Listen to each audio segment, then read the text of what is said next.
안녕하십니까. 최용행여사입니다. 본방을 시청하시고 만족하시면 구독, 좋아요 꾹 눌러주세요.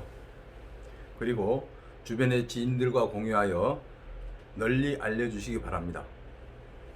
오늘은 지난 방송에 이어 A기관에서 작성 교부한 요양기관별 입원기간의 적정성 여부 검토 내역, B단체에서 교부한 의료사안 감정 회신서 및 메디컬 컨설팅 또는 의료분석원 등에서 작성한 의료자문 회신서, 이 세 가지를 통틀어서 의료자문 회신서라고 하겠습니다. 의 실체에 대하여 이야기하려고 합니다. 그동안 여러분의 재산권을 침해한 이러한 의료자문 회신서 등이 무엇인지 생각해 본 적이 있습니까?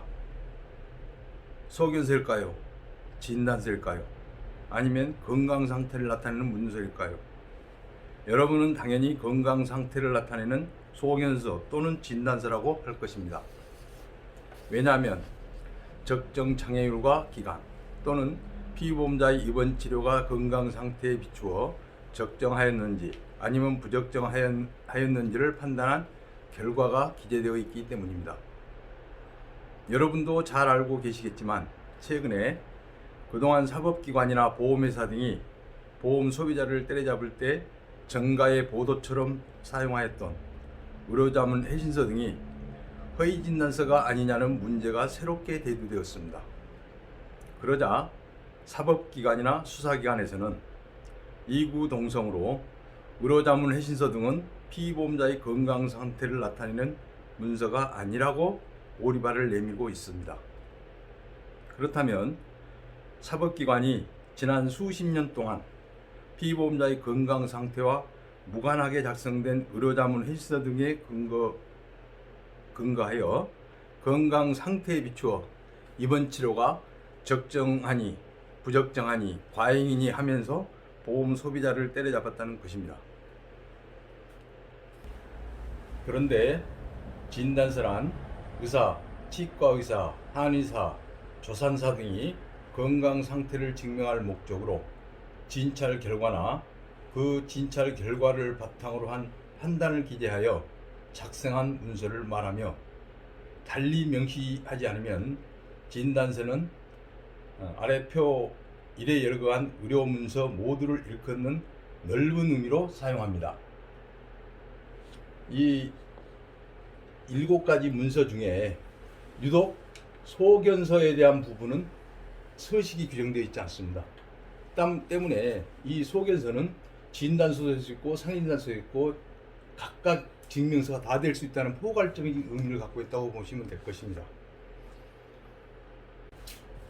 대한의사협회에서 2015년 3월에 발간한 진단서 등 작성 교부 지침 제7쪽에는 진단서를 작성하고 교부할 수 있는 의료인은 면허를 가지고 있는 것만으로는 충분하지 않고 의료업에 종사해야 하고 직접 진료를 해야 한다고 기술하고 있습니다. 여기에서 의료업의 종사는 개설된 의료기관에 소속하여 지속적으로 의료행위를 수행하는 것을 의미하므로 신고하지 않은 상태로 일시적으로 당직 진료를 하는 의사는 진단서를 교부할 수 없다는 내용입니다. 따라서 진찰하지 않는 의사가 자신의 명의로 진단서를 작성하여 교부하였다면, 즉 진찰은 A의사가 하고 작성은 B의사, 명의 또한 B의사로 되어 있다면 이 문서는 직접 진료하지 않고 진단서를 작성하여 교부한 행위이므로 명백하게 의료법 제17조 1항에 위배된다라고 할 것입니다. 이에 대법원은 1990년 3월 27일 선고한 89도 20835 판결에서 진단서라 함은 의사가 진찰의 결과에 관한 판단을 표시하여 사람의 건강 상태를 증명하기 위하여 작성하는 문서를 말하는 것이므로, 비록 그 문서의 명칭이 소견서로 되어 있더라도 그 내용이 의사가 진찰한 결과 알게 된 병명이나 상처의 부위, 정도 또는 치료기간 등의 건강 상태를 증명하기 위하여 작성된 것이라면 이 진단서에 해당되는 것이라고 판시한 바 있으며, 대한의사협회에서 발간한 진단서 등 작성 교부 지침 56쪽에는 의사가 타인을 진료하고 얻은 의학적 판단은 서식이 다르다고 해서 달라진다고 보지 않기 때문에 소견서도 법적으로는 진단서나 상해진단서와 같은 효력을 갖는다. 따라서 소견서를 작성할 때도 진단서를 작성하는 기준에 따라 작성해야 한다라고 기술하고 있고, 서울의사협회에서 발간하는 의사신문의 2006년 10월 20일자에는 서울의사협회의 질의에 대하여 복지부는 다음과 같이 유권 해석을 하였다고 보도하고 있습니다. 즉, 문제는 보험회사 등이 소견서 발급을 요구할 경우 이에 응하여야 하는지요라는 질문에 보건복지부는 소견서 대신 일반 진단서를 발급해 주어야 합니다. 즉, 소견서는 일반적으로 동일 의료기관에서 다른 과나 다른 기관에서 동일 환자의 진료에 참고할 수 있도록 하기 위하여 진료의사가 자신의 소견을 적은 것으로, 보험회사 등에서 요청하는 소견서는 일반 진단서를 말하는 것으로 보아야 합니다라고 답변하였다는 것입니다. 따라서 의료자문 회신서 등이 자문의사의 개인적인 의견을 기재한 소견서이고, 그 내용에 피보험자의 건강 상태와 치료 방법이나 적정 치료 기간이 기재되어 있다면 진단서로 보아야 할 것입니다. 이와 관련하여 신체 감정은 언제나 환자의 대면을 조건으로 하며, 문서 감정은 해당 문서를 직접 접하는 것을 조건으로 해야 하는 특징을 갖고 있는데 반하여, 입원 치료의 적정성 여부를 판단하기 위한 진료기록 감정은 환자를 직접 진찰하는 것은 물론 진료 기록부도 직접 감정해야 합니다. 그래서 진료기록 감정은 다른 의사가 작성한 진료기록에 기초하여 환자를 직접 대면하고 진찰하여 당시의 입원 치료가 적정하였는지 부적정하였는지를 판단해야 하는 작업입니다. 왜냐하면 입원 치료의 필요성과 적정성에 대한 판단은 진료 기록에 나타난 사정 외에도 증상의 경중, 환자의 개별적인 특성 등 구체적인 사정과 담당 의사의 개별적인 성향에 따라 충분히 달라질 수 있기 때문입니다. 따라서 위 두 가지 조건을 동시에 충족하지 아니하고 진료 기록에만 의존하여 이루어진 입원 진료의 적정성 여부에 대한 판단은 불완전한 반쪽짜리 허위 감정에 불과합니다. 원격 진료나 대리 처방조차도 허용하지 아니한 우리나라 의료체제 하에서 특정의 의사가 환자를 보지 아니하고 신체 감정을 하였다면 이 신체 감정은 허위 감정에 해당하고, 또 환자를 보지 아니하고 진단서를 작성하였다면 이 진단서는 허위의 진단서라고 할 것이며, 특히 감정평가사가 특정 건물의 가치를 평가함에 있어 해당 건물은 보지도 아니하고 설계도나 건물의 사진만을 보고 그 가치를 평가했다면 이 또한 허위 감정이라고 할 것입니다.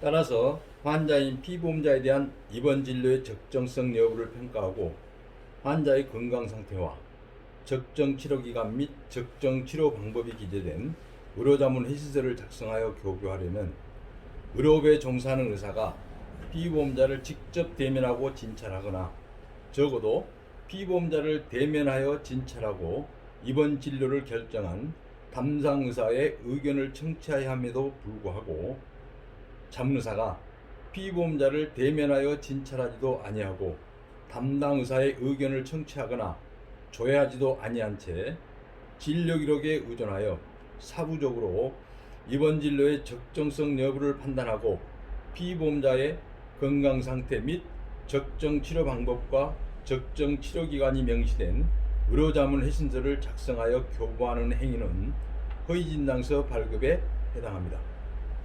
한편 의료법 제17조 제1항에서는 의료업에 종사하고 직접 진찰하거나 검안한 의사, 치과의사, 한의사가 아니면 진단서, 검안서, 증명서를 작성하여 환자 또는 지방검찰청 검사에게 교부하지 못한다고 규정하고 있으며, 형법 제233조는 의사, 한의사, 치과의사 또는 조산사가 진단서, 검안서 또는 생사에 관한 증명서를 허위로 작성한 때에는 3년 이하의 징역이나 금고, 7년 이하의 자격정지 또는 3천만 원 이하의 벌금에 처한다고 규정하고 있습니다.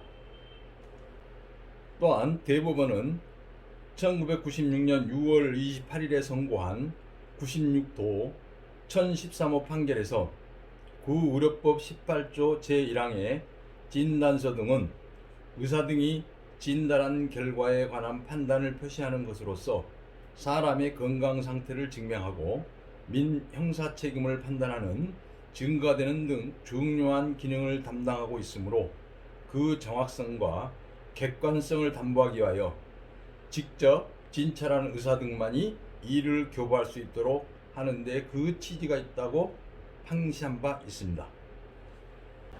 이와 같이 판례 및 의료법 등에 따르면 A기관, B단체, 메디컬 컨설팅 또는 의료분석원이 환자인 피보험자를 직접 진찰하지도 아니한 채 작성하여 법원, 검찰, 경찰서 등에 교부한 의료자문 회신서 등은 피보험자의 건강상태, 적정 치료기간, 적정 치료 방법 등이 기재된 문서로서 명칭에 관계없이 피보험자의 건강 또는 질병에 대한 진단서라고 할 것입니다. 따라서 환자인 피보험자를 직접 진찰하지 아니하고 피보험자의 건강상태, 적정 치료기간, 적정 치료 방법 등이 기재된 진단서를 교부한 A단체, B단체, 메디컬 컨설팅 또는 의료분석원의 행위는 의료법 제17조 제1항에 위반된다고 할 것이고, 이들이 작성하여 교부한 의료자문 회신서 등은 형법 제233조에서 규정하는 허위진단서라고 할 것입니다. 그동안 보험회사는 금융감독원의 묵인 아래 보험 소비자들이 이러한 사실을 잘 모른다는 사실을 악용하여 이러한 허위진단서에 근거하여 보험금을 삭감하거나 보험금의 지급을 거부하였으며, 사법기관인 법원 역시도 이러한 성격 불명의 문서를 증거로 하여 보험 소비자들을 보험 사기 범죄자로 내몰기도 하고 보험금을 부당하게 수령하였다고 반환하라고 하는 등 의료자문 회신서 등은 정가의 보도처럼 그 위력을 발휘해 왔습니다. 그래서 보험회사는 의료자문 회신서를 교부받기 위하여 수단과 방법을 가리지 아니하였고, 자문의사는 물론이고 자문 의료기관마저도 알리지 아니한 채 의료자문 동의서에 피보험자의 자필 서명을 요구하였고, 약관 규정이나 개인정보법 제17조 2항 제1호에 근거하여 자문의사 또는 자문의료기관을 알려달라고 요구하는 피보험자에게는 현장 조사에 협조하지 아니하였다는 억지 누명을 씌워 보험금 지급을 거부하였습니다. 그러나 최근에 그동안 정가의 보도처럼 위세를 떨치던 의료자문 회신서 등에 대하여 허위진단서가 아니냐고 하는 문제에 직면하자 시수사기관은 피고소인들이 작성한 입원 적정성 여부 검토 내역은 진단서, 검안서, 생사에 관한 증명서에도 해당하지 않으므로 구속요건 해당성이 없다라고 판단하였으며, D수사기관은 보험 소비자가 의료자문업체 및 자문의사를 허위진단서 작성 혐의로 고소한 사건에서 의료자문 회신서는 비록 의사가 작성한 문서로 보이나 환자를 진찰하고 그 결과에 관한 판단을 표시하여 사람의 건강 상태를 증명하기 위하여 작성한 문서가 아니라 보험회사에서 자문을 받아 첨부한 의학적 자료만을 근거로 판단한 의사로서의 소견을 제시한 문서에 불과할 뿐 이를 환자의 건강 상태를 증명하기 위한 진단서라고 볼 수 없다라고 판단하고, 이 수사기관은 의료자문 회신서는 고소인들의 진료 자료를 사후에 검토하여 작성한 서류로서 사람의 건강 상태를 증명하기 위한 서류라고 볼 수 없어 허위진단서 작성죄에 규율하는 진단서로 보기 어렵다라고 판단하였으며, 또한 광주고등법원은 2020년 9월 17일에 선고한 2020나 21,106호 판결에서 진단서란 의사가 진찰한 결과에 관한 판단을 표시하여 사람의 건강 상태 등을 증명하기 위해 작성하는 문서를 말하는 바, 피보험자에 대한 입원 진료 적정성 여부에 대한 판단 결과를 작성한 주체가 피보험자를 직접 진찰한 의사가 아닌 이상 입원 진료 적정성 여부에 대한 판단 결과를 진단서라고 볼 수 없으므로 허위 진단서에 해당하지 않는다라고 판시하였습니다. 그런데 이러한 판결이 나온 배경이나 자초 지정을 살펴보면 여러분은 더욱더 경악을 금치 못할 것입니다. 이 사건의 보험 소비자는 몇 년 전에 형사재판에서 모 메디컬 컨설팅과 모 대학교 병원에서 작성한 입원 진료 적정성 여부에 대한 판단 결과에 환자의 건강 상태에 비추어 적정 입원 일수는 며칠이라고 적시된 내용에 근거하여 보험 사기 유죄 판결을 받았고, 그러자 보험회사가 형사 판결을 증거로 첨부하여 부당 이득금 반환 청구 소송을 제기하였습니다.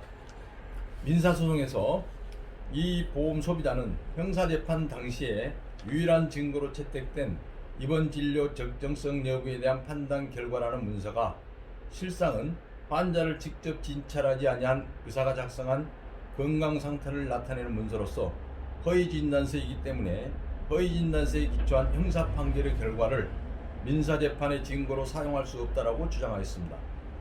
이래하여 이 판결이 나오게 되었습니다. 이와 같이 그동안 법원과 수사기관에서는 재량권을 남용하여 의료법에 의하여 작성된 법률상의 문서인 진단서나 진료기록 등은 쓰레기처럼 내팽개치고 작성의사도 밝혀지지 아니한 입원 진료 적정성 여부에 대한 판단 결과를 전과의 보도처럼 휘둘러 수많은 만성질환자들에게 보험 사기꾼이라는 멍해를 씌워놓고 최근에 이르러 보험 소비자들이 입원 진료 적정성 여부에 대한 판단 결과라는 문서가 환자를 직접 진찰하지 아니한 의사가 환자의 건강 상태와 적정 치료 방법 및 적정 치료 기간을 기재한 문서이기 때문에 허위 진단서로 보아야 한다고 물고 늘어지자 국가기관 등이 이제는 진단서도 아니고 환자의 건강 상태를 증명하기 위한 서류나 문서가 아니라고 오리발을 내밀고 있다는 것입니다. 지금까지 만성질환을 앓고 있는 보험 소비자들에 대한 재판은 민사, 형사를 불문하고 거의 대부분은 만성질환자 입원 치료가 환자의 건강 상태에 비추어 적정하였는가 아니면 과잉 또는 부적정하였는가를 평가한 의료자문 해신서 등의 결과에 의하여 결정되었습니다. 그렇다면 지금까지 보험 소비자들은 국가기관의 행포에 의하여 환자의 의학적인 사실이나 건강 상태를 증명하기 위하여 작성된 문서가 아니고 순전히 보험회사의 이익을 위하여 보험 소비자를 때려잡기 위한 목적으로 작성된 문서에 의하여 보험금을 부당하게 수령한 자 또는 보험금 사기꾼이 되었다는 것입니다. 통상적으로 담당 의사들이 환자에 대한 치료 방법이나 치료 기간을 정할 때는 분명 환자의 건강 상태를 판단하고 이에 기초하여 결정하는데, 유령처럼 행세하는 자문의사들은 건강 상태가 아닌 무엇에 근거하여 환자의 적정 치료 방법 및 치료 기간을 판단하였는지 여러분은 묻지 않을 수 없을 것입니다. 그런데 담당 의사들이 환자를 직접 진찰하고 작성하는 진료기록부와 자문 의사들이 작성하는 의료자문 해신서 등의 증거 능력에 대하여 대법원은 2017년 12월 5일에 선고한 2017도 12671호 판례에서 상업장부나 항해일지, 진료일지 또는 이와 유사한 금전출납부 등과 같이 범죄 사실의 인정 여부와는 관계없이 자격에 맡겨진 사무를 처리한 내역을 그때그때 계속적, 기계적으로 기재한 문서는 사무처리 내역을 증명하기 위하여 존재하는 문서로서 형사소송법 제315조 제2호에 의하여 당연히 증거 능력이 인정된다. 그리고 이러한 문서는 업무의 기계적 반복성으로 인하여 허위가 개입될 여지가 적고 또 문서의 성질에 비추어 고도의 신용성이 인정되어 반대 신문의 필요가 없거나 작성자를 소환해도 서면 제출 이상의 의미가 없는 것들에 해당하기 때문에 당연히 증거 능력이 인정된다는 것이 형사소송법 제315조의 입법 취지인 점과 아울러 전문 법칙과 관련된 형사소송법 규정들의 체계 및 규정 취지에 더하여 기타라는 문헌에 의하여 형사소송법 제315조 제1호와 제2호의 규정 형식을 종합하여 보면 형사소송법 제315조 제3호에서 규정한 기타 특히 신용할 만한 정황에 의하여 작성된 문서는 형사소송법 제315조 제1호와 제2호에서 열거된 공권적 증명문서 및 업무상 통상문서에 준하여 굳이 반대신문의 기회부여 여부가 문제되지 않을 정도로 고도의 신용성의 정황적 보장이 있는 문서를 의미한다. 따라서 사무처리 내역을 계속적 기계적으로 기재한 문서가 아니라 범죄 사실의 인정 여부와 관련 있는 어떠한 의견을 제시하는 내용을 담고 있는 문서는 형사소송법 제315조 제3호에서 규정하는 당연히 증거 능력이 있는 서류에 해당한다고 볼 수 없으므로 이른바 보험 사기 사건에서 건강보험심사평가원이 수사기관의 의뢰에 따라 그 보내온 자료를 토대로 이번 진료의 적정성에 대한 의견을 제시하는 내용의 건강보험심사평가원의 이번 진료 적정성 여부 등 검토 의뢰에 대한 회신은 형사소송법 제315조 제3호에 기타 특히 신용할 만한 정황에 의하여 작성된 문서에 해당하지 않는다라고 판시하였습니다. 이 판례에 따르면 이번 진료의 적정성에 대한 의견을 제시하는 내용의 건강보험심사평가원의 이번 진료 적정성 여부 등 검토 의뢰에 대한 회신이 형사소송법 제315조 제3호의 기타 특히 신용할 만한 정황에 의하여 작성된 문서에 해당하려면 적어도 반대 신문 정도는 해야 마땅하다고 할 것입니다. 그러나 대한민국 법원은 지난 10수년 동안 보험 관련 재판에서 진료 기록을 감정하고 이번 진료 적정성 여부에 대한 판단 결과라는 문서 등을 작성한 의사를 공개하지 아니함으로써 보험 소비자들에게 반대 신문의 기회조차 박탈하였습니다. 이와 같이 보험 소비자들의 방어권을 박탈한 행위는 법관의 재량권의 범위를 넘어난 것으로 부당하다고 할 것입니다. 또한 의료자문 해신서 등이 만약 피보험자의 건강 상태를 나타내는 문서로서 허위진단서에 해당한다면 이는 범죄 행위자를 은닉하는 행위라고 할 것입니다.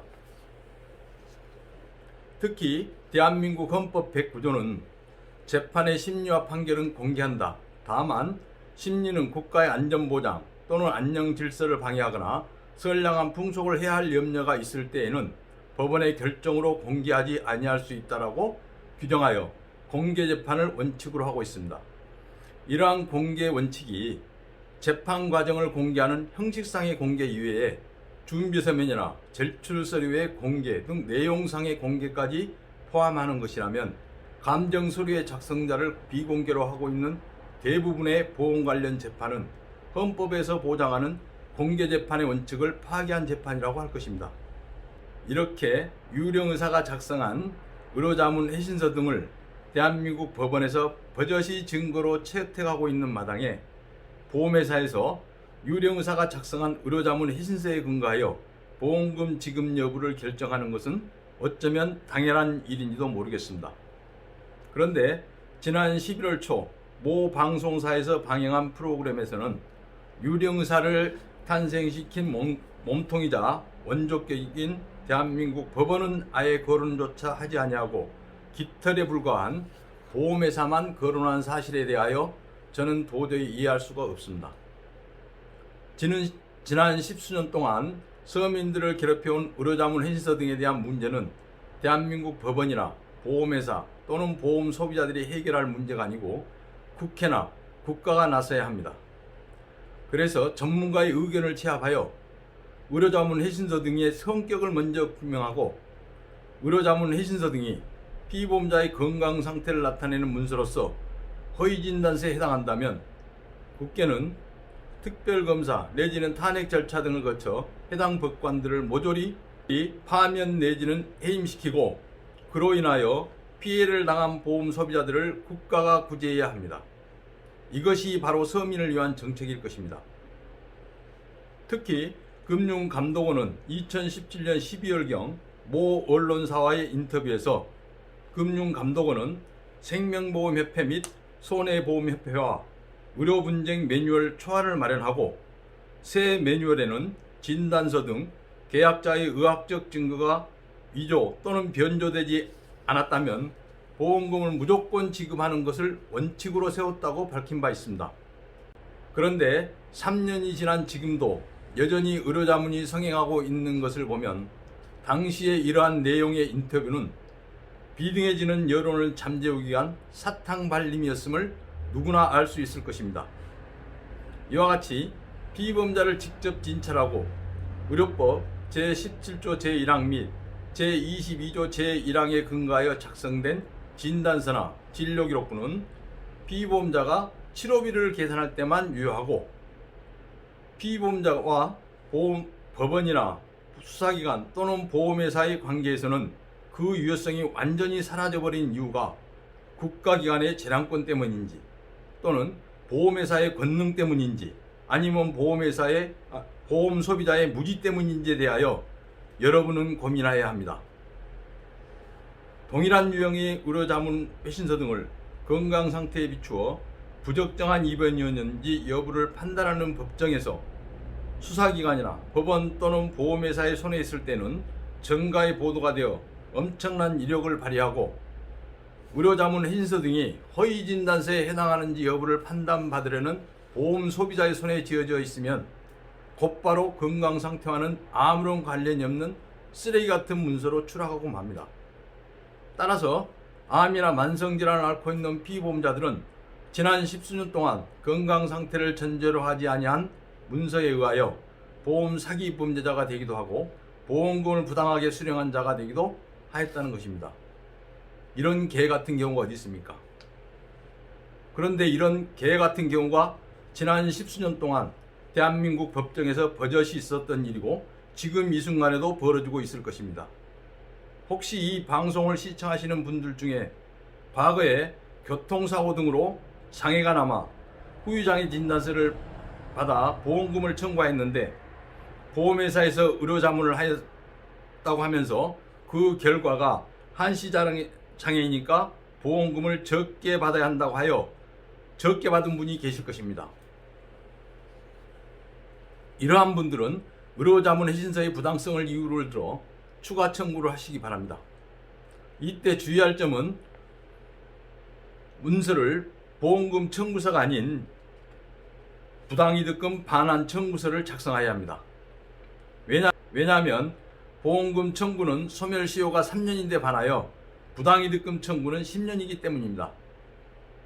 더 이상 보험회사의 갑질에 놀아나지 마십시오. 그리고 보험회사가 의료자문 회신서에 근거하여 보험금을 삭감하여 지급하거나 지급하지 아니할 경우에는 봇대방에 올려진 개인정보 열람 요구서를 활용하여 의료자문 회신서의 사본을 발급받아서 작성 의사들을 허위진단서 작성죄 또는 일명 여러분들이 김영란법이라고 하는 청탁금지법, 변호사법 위반 등의 제명으로 수사기관에 진정 또는 고소를 하여 여러분의 권리를 스스로 챙기십시오. 특히 의료자문을 하는 국공립병원 또는 사립대학교 부속병원의 의사들도 위 청탁금지법에 적용을 받는 자임을 명심하여 주시기 바랍니다. 지금까지 내용이 여러분에게 유익한 정보였다면 좋아요, 구독 꾹 눌러주세요. 다음에는 여러분이 현재 갈취당하고 있는 보험료와 암 진단비에 대한 정보를 제공하려고 합니다. 감사합니다.